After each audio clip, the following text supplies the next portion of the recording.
25 তারিখে উনি প্রায় 18 বছর পরে, 17 বছর 4 মাস পরে তিনি বাংলাদেশে আসছেন। সুতরাং মানুষ উজ্জীবিত, জাতীয়তাবাদী দল বিএনপি উজ্জীবিত, জাতীয় রাজনীতি উজ্জীবিত। তারুণ্যের অহংকার, তারুণ্যের প্রতীক, যাকে নিয়ে দেশের 18 কোটি মানুষ অধীর আগ্রহ অপেক্ষা করছে।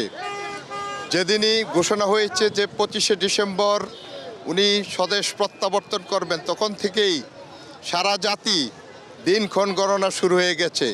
এই আনন্দ উচ্ছ্বাস, আমরা সেই গাজীপুর থেকে এসেছি, আজকেই এসেছি, এবং অনেক সারা দেশ থেকে লক্ষ লক্ষ জনতা, কয়েক কোটি জনতা ঢাকা শহর এসে ওনাকে সম্বর্ধনা দিবে, বিরচিত রাজকীয় সম্বর্ধনা দিবে, যেটা অতীতে কখনো বাংলাদেশে কারো ভাগ্যে হয়নি।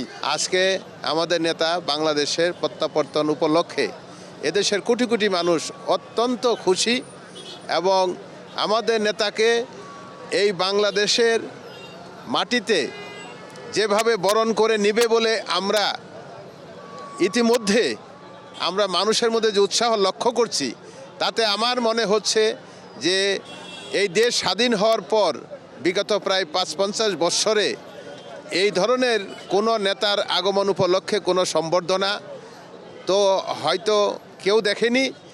আগামী ১০০ বছরও এই ধরনের কোনো একটি দলের নেতাকে কেন্দ্র করে, এমন কোনো নেতার অভ্যর্থনা বা তার প্রত্যাবর্তনকে কেন্দ্র করে এমন সম্বর্ধনা বাংলাদেশের মানুষ আর কোনোদিন দেখবে কিনা, তাও আমি সন্দিহান। উনি আসতে ওদের কত ঘন্টা সময় লাগে জানি না, লক্ষ লক্ষ লোক রাস্তার মধ্যে থাকবেন, সমস্ত রাস্তা। আমি আজকে আসছিলাম যে আমার এলাকার সোনারগাঁও, ঐতিহাসিক সোনারগাঁও, ওখান থেকে 4 বারের এমপি, একবারে প্রতিমন্ত্রী মুক্তিযুদ্ধ মন্ত্রণালয়ের কাজী, তাদেরকে আমি কোন জায়গায় স্থান দিব সেটা দেখতে আসছিলাম। আর জনতা যে হবে সেটা আমি আগের থেকেই যে বলছি যে এখানে লক্ষ লক্ষ জনতা হবে। আমরা অধীর আগ্রহে 18 কোটি মানুষ ওনার প্রত্যার্পণের অপেক্ষায় আছি।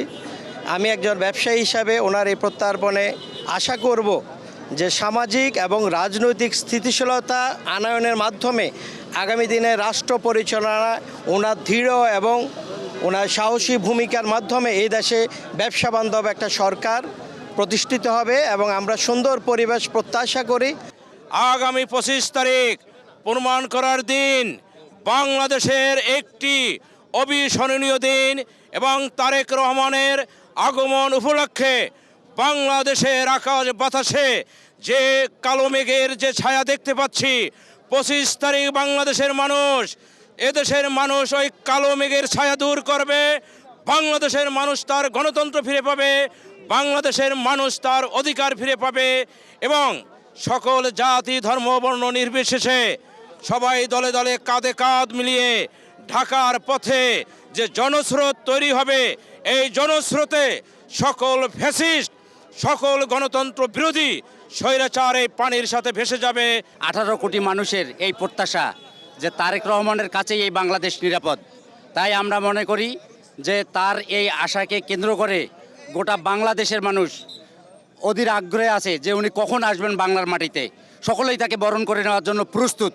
আমরা আশা করি 25 তারিখে তারেক রহমানের হাত ধরে বাংলাদেশের যত অশুভ ছায়া সেগুলো কেটে গিয়ে আমাদের দেশে গণতন্ত্র ফিরে আসবে, দেশ আবার স্বনির্ভর হবে। দেশ শহীদ জিয়ার আদর্শে যে তার যে চাওয়া ছিল, সে বাকি কাজগুলো তারেক রহমানের হাত ধরে দেশের জনগণ সেই সফলতা ভোগ করতে পারবে। আগামী 25শে ডিসেম্বর বাংলাদেশের তারুণ্যের নায়ক, তারুণ্যের অহংকার তারেক রহমান বীরের বেশে বাংলাদেশে আসতেছে।